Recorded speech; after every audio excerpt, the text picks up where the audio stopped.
Hi Harvey Bloodline. I'm sorry for my extended absence. It's hard to make YouTube videos when you're out of town.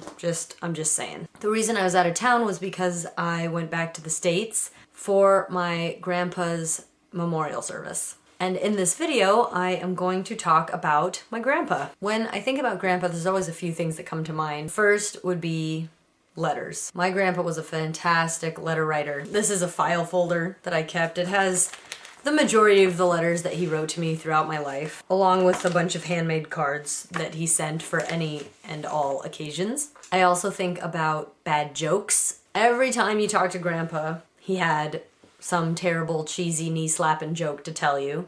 And every letter I got from him came with at least 3 or 4 pages photocopied comics from like the newspaper.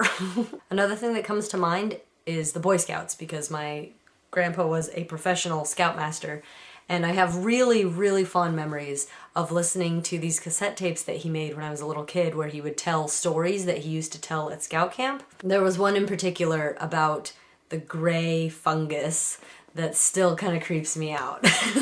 Another thing that reminds me of my grandpa are stonies.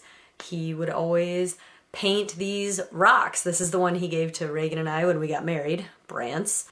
And he would paint rocks and give them to us as gifts. Another thing about Grandpa is that he loved a good anecdote. I always would just rack my brain. Every time I wrote to him, I would try to come up with something funny that had happened to me recently, and it was always so hard. I felt like nothing funny ever happened to me.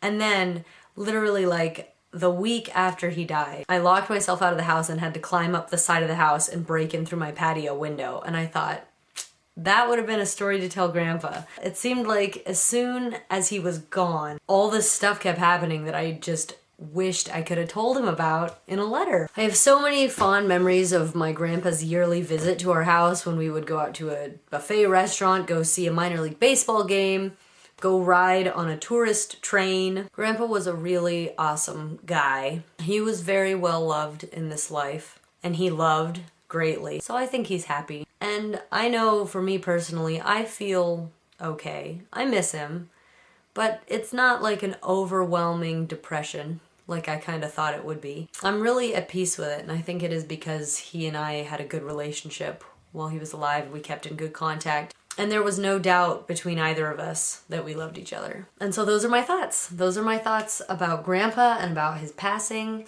And Harvey Bloodline, I would love to hear your thoughts on Grandpa's passing, since I know you all have some. So I'll see you guys next week. Bye.